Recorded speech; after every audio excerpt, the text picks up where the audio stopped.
بسم اللہ الرحمن الرحیم۔ یا ایہا الذین آمنو، اے ایمان والو، اذا قمتم، جب تم اٹھو، الی الصلاۃ، نماز کے لیے، فاغسلوا وجوہکم، دھو لیا کرو اپنے چہرے، وایدیکم، اور اپنے ہاتھ، الی المرافق، کونیوں تک، وامسحوا برؤوسکم، اور مسح کر لیا کرو اپنے سروں کا، وارجلکم الی الکعبین، اور دھو لیا کرو اپنے پاؤں ٹخنوں تک، وان کنتم جنبا فطہروا، اور اگر تم ہو حالت جنابت میں، فطہروا، تو اچھی طرح نہا لو، وان کنتم مرضی، اور اگر تم ہو بیمار، او علی سفر، یا سفر پر ہو، او جاء احد منکم، یا آئے کوئی تم میں سے، من الغائط، قضائے حاجت سے، او لامستم النساء،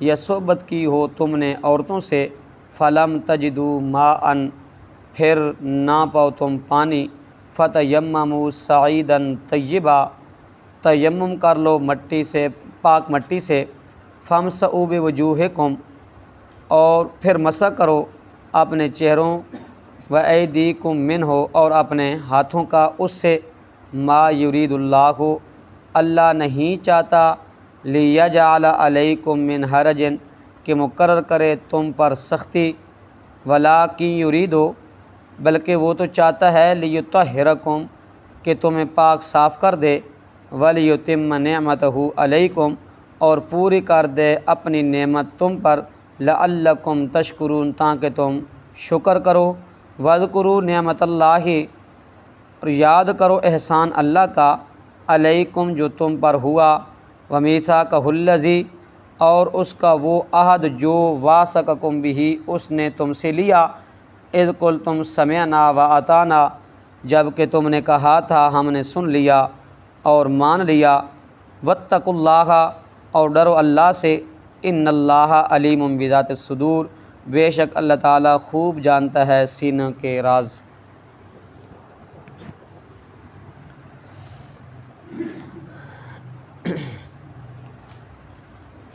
اللہ رب العزت نے ایفائے عہد تو بعد، سورت کی ابتدا میں ایفائے عہد کا ذکر تھا کہ تم کیا کرو، اپنے عہد کو پورا کرو، اور درمیان میں تھا کہ تم ایک دوسرے کے کیا کرو، ایک دوسرے کے ساتھ محبت اور الفت کے ساتھ رہو۔ یہاں اللہ رب العزت نے امور مسلح میں سے ایک امور مسلح کا ذکر کیا، یعنی نماز کا۔ یہ جو نماز ہے نا، یہ تو ایک تو ظاہر اور باطن کو پاک کرتی ہے، اسی نماز کے ذریعے آدمی کا دل گناہوں سے کیا کرتا ہے، گناہوں سے نفرت کرتا ہے دل آدمی کا، اور یہی نماز انسان کو توحید کے اوپر کیا کرتی ہے، پابند کرتی ہے، معاون ہے، پھر آدمی متقی اور پرہیزگار بن جاتا ہے۔ اس لیے تو اللہ رب العزت نے فرمایا کہ ان الصلاۃ تنہی عن الفحشاء والمنکر، یہ جو نماز ہے نا تمہیں روکتی ہے بے حیائی اور منکر چیزوں سے۔ اس لیے امام الانبیاء صلی اللہ علیہ وسلم نے فرمایا، سووا صفوفکم او لیخالفن اللہ قلوبکم، اپنی صفیں تم کیا کرو، سیدھی کرو، ورنہ اللہ رب العزت تمہارے دلوں کے اندر کیا کر دے گا، نفرت ڈال دے گا، کیا کر دے گا، نفرت ڈال دے گا۔ یہ جو باجماعت ہے نا، اس کی ایک حکمت یہ بھی ہے کہ لوگوں کے دلوں میں ایک دوسرے کی نفرت، بغض، عداوت ختم ہوتی ہے، اور محبت اور الفت پیدا ہوتی ہے۔ کیا الفت اور محبت پیدا ہوتی ہے۔ باجماعت کا دوسرا فائدہ یہ ہے کہ لوگوں کو اپنے رشتہ داروں کے اور اپنے محلہ کے حالات پتہ چلتے ہیں، کیا پتہ چلتے ہیں، اس لیے باجماعت نماز کرنے کا حکم دیا۔ تو اس نماز کے ذریعے آدمی کا کیا، دل پاک صاف ہوتا ہے، ظاہر باطن کیا ہوتا ہے، پاک صاف ہوتا ہے، توحید آدمی کیا ہوتا ہے، پختہ ہوتا ہے۔ امام الانبیاء صلی اللہ علیہ وسلم نے فرمایا کہ جس وقت آدمی قیام کرتا ہے نا، اس وقت آدمی کے اوپر اللہ کی رحمت برس رہی ہوتی ہے، جس وقت آدمی کیا کرتا ہے رکوع کرتا ہے نا، گویا کہ یہ آدمی رحمت دریا کے اندر غوطہ لگانے کے لیے کیا ہے تیار ہے۔ جس وقت آدمی کیا کرتا ہے سجدہ کرتا ہے تو اس وقت کیا کرتا ہے آدمی رحمت خداوندی کے اندر غوطہ لگا رہا ہوتا ہے۔ تو اس لیے جب کوئی آدمی محتاج آدمی غریب آدمی کیا کرے، امیر کے پاؤں کے نیچے پاؤں کے کیا رکھ دے، سر رکھ دے، وہ امیر اور چودھری کہتا ہے سر اٹھاؤ۔ اس لیے رب تعالیٰ کیا کرتے ہیں، اے میرے بندے سر اٹھا، کیا مانگتا ہے، کیا مانگتا ہے۔ جوں ہی آدمی سجدے سے سر اٹھاتا ہے نا، پہلے رکوع میں جاتا ہے تو اللہ کی تسبیحات بیان کرتا ہے، تسبیحات بیان کرنے کے بعد اللہ سیدھا کیا ہوتا ہے کھڑا ہوتا ہے، آدمی کیا کہتا ہے سمع اللہ لمن حمدہ، سمع اللہ لمن حمدہ، اے اللہ میری قولوں کو سننے والا اکیلا تو ہی ہے، کہ اکیلا تو ہی ہے اور کیا عبادت کے لائق ہے۔ جس وقت آدمی سجدے میں جاتا ہے تو اس وقت آدمی کیا کرتا ہے، اللہ کے قدموں کے اوپر کیا کرتے ہے، اپنا سر و ماتھا رکھ دیتا ہے۔ تو اللہ رب العزت کیا کرتے ہیں، بندے کو کہتے ہیں سر اٹھاؤ، پھر بندہ کیا کرتا ہے دوسری مرتبہ پھر سجدے میں چلا جاتا ہے، اللہ کی بڑائی بیان کرتا ہے، سبحان ربی الاعلیٰ، اے اللہ تو کے وے پاک ہیں اور بلند و بالا میں۔ تو اس لیے نماز کیا ہے، یہ اہم چیز ہے۔ کل قیامت کے دن بھی سب سے پہلے کس کی پوچھ ہوگی، نماز کی پوچھ ہوگی، کس کی پوچھ ہوگی، نماز کی پوچھ ہوگی۔ تو اس لیے رب تعالیٰ فرماتے ہیں یا ایھا الذین آمنوا اذا قمتم الی الصلاۃ، اے ایمان والو جب تم کھڑے ہو نا نماز کے لیے، تو نماز کے ساتھ ساتھ طہارت کا بیان بھی فرما دیا، وضو کا، تیمم کا اور غسل کا۔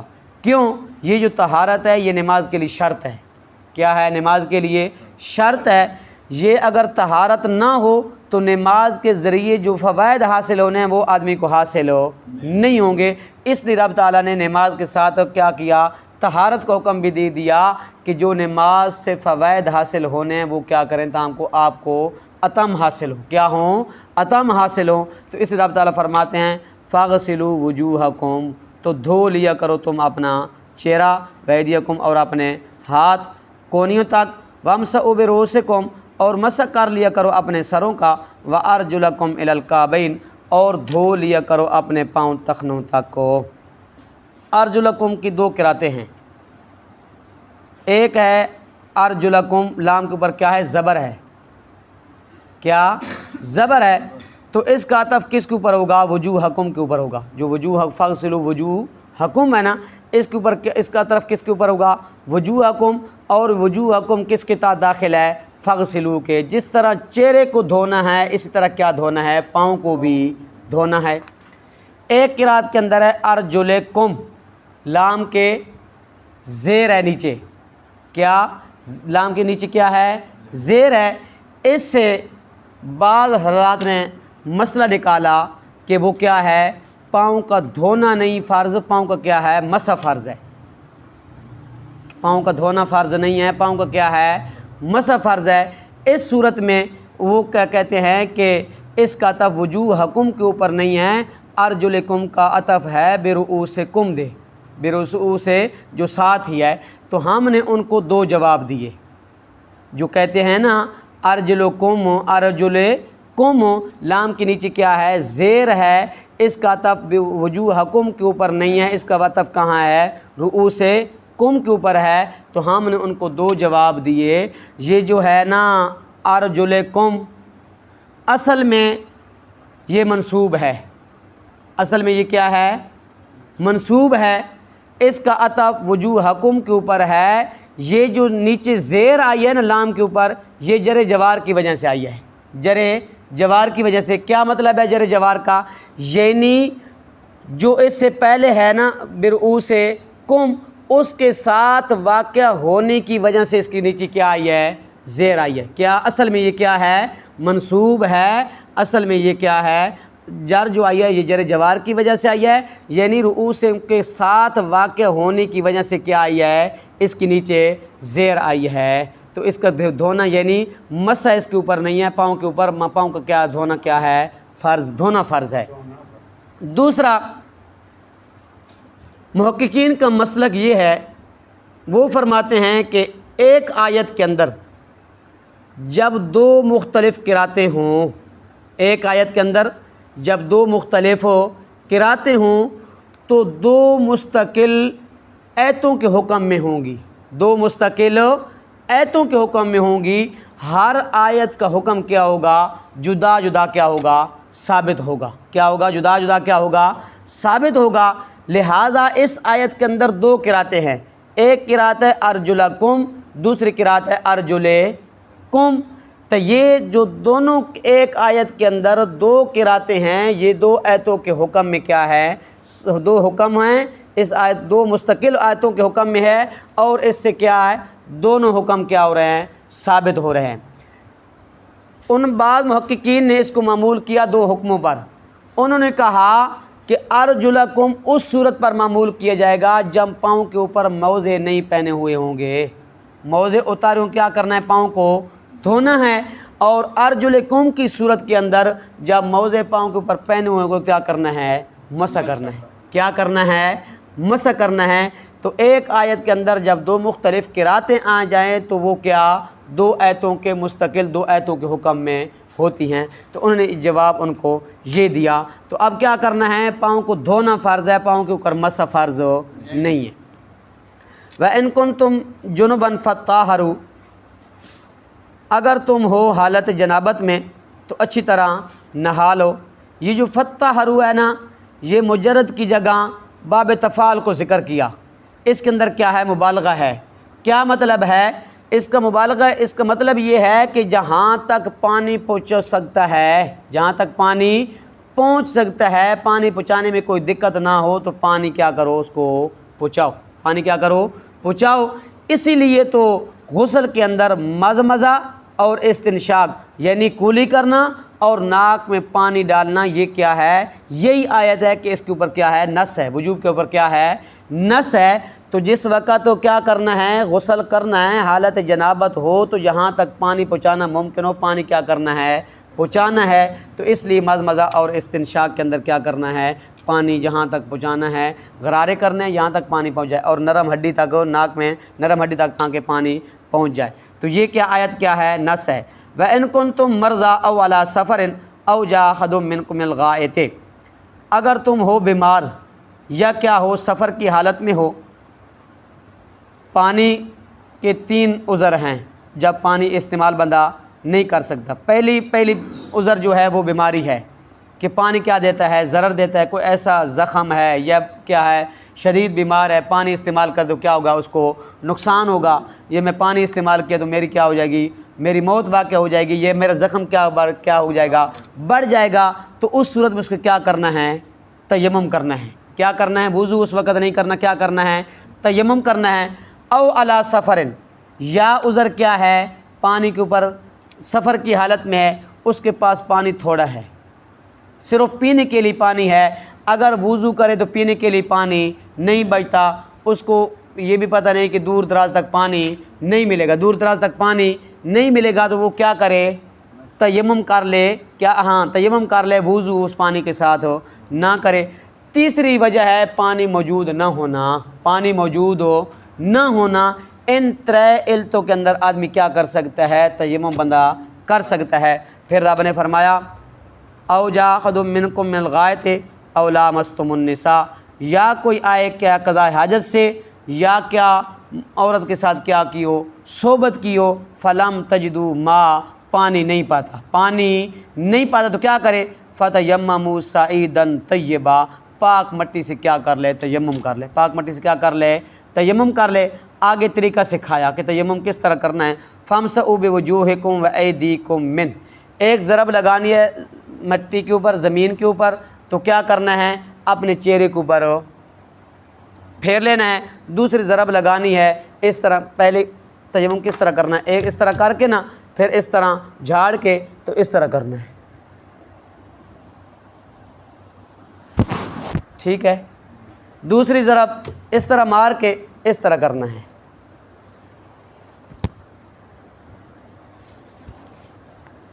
یہ ہے تیمم کا طریقہ۔ اگر کوئی کمی پیشی ہو تو پھر بعد میں بتا دینا، یہ بھی بتا دو۔ تو رب نے کیا فرمایا؟ فامسحوا بوجوہکم وایدیکم منہ، کیا کرو؟ اپنے چہرے کا مسح کرو اور اپنے ہاتھوں سے بھی کیا کر لو، مسح کر لو۔ ما یرید اللہ لیجعل علیکم من خرج، اللہ انسان کے اوپر، اپنے بندوں کے اوپر تنگی نہیں چاہتا، آسانی چاہتا ہے۔ ولیکن یرید لیطہرکم، اللہ چاہتا یہ ہے کہ تم کیا ہو جاؤ، پاک ہو، صاف ہو جاؤ۔ ولیتم نعمتہ علیکم، اللہ نے اپنی نعمت تمہارے اوپر کیا کر دی ہے، پوری کر دی ہے۔ کیوں پوری کی ہے؟ لعلکم تشکرون، تاکہ تم اللہ کا کیا کرو، شکر ادا کرو۔ واذکروا نعمت اللہ، یاد کرو احسان اللہ کا۔ اس نعمت سے مراد کیا ہے؟ رب نے اپنی نعمت اور اپنا احسان یاد دلایا ہے۔ رب تعالیٰ فرماتے ہیں کہ یہ جو نعمت ہے اس سے مراد اسلام ہے۔ کیا ہے؟ اسلام ہے۔ اسلام کیونکہ بہت بڑی نعمت ہے۔ اسلام کیا ہے؟ بہت بڑی نعمت ہے۔ تو رب نے فرمایا میں نے تم کو کیا دی، اسلام کی کیا دی، توفیق عطا فرمائی ہے، ایمان کی توفیق عطا فرمائی ہے۔ تم کیا کرو، اس کو جو میں نے تمہارے اوپر کیا احسان کیا، نعمت کی ہے، اس کو کیا کرو، تم یاد کرو۔ وَمِيثَاقَهُ الَّذِي وَاثَقَكُمْ، اس میثاق سے مراد وہ ہے کہ جو آدمی کیا کرتا ہے، ہر مسلمان کے اوپر حلال و حرام، احکام و حدود اور فرائض و واجبات ہر مسلمان کے اوپر کیا ہے، ان کی پابندی کیا ہے، ضروری اور لازمی ہے۔ کیا ہے؟ لازمی ہے۔ کیا ہے؟ موضوع القرآن والا لکھتا ہے کہ اس سے مراد کیا ہے، جو رب نے، جو آدمی مسلمان ہوتا تھا نا، جو آدمی مسلمان ہوتا تھا تو آپ صلی اللہ علیہ وسلم کے ہاتھ پر کیا کرتا، بیعت کرتا، کچھ کام کرنے کے اور کچھ کام کو چھوڑنے کے۔ جو کرنے کے کام تھے، نماز ہے، روزہ ہے، زکوٰۃ ہے، حج ہے، اور جو نہ کرنے کے ہیں، زنا ہے، چوری ہے، پاک دامن عورت کے اوپر تہمت نہ لگانا، یہ کام چھوڑنے کے ہیں، اور نماز، روزہ، حج وغیرہ یہ کام کیا ہے، کرنے کے ہے۔ اس میثاق سے مراد کیا ہے، وہ ہیں، کیا ہیں، وہ ہیں۔ تو رب نے فرمایا اس کا وہ عہد جو اس نے تم سے لیا ہے، اس کو کیا کرو، پورا کرو۔ اذ قلتم سمعنا واطعنا، جب تم نے کہا تھا ہم نے سن لیا اور ہم نے کیا کیا، مان لیا۔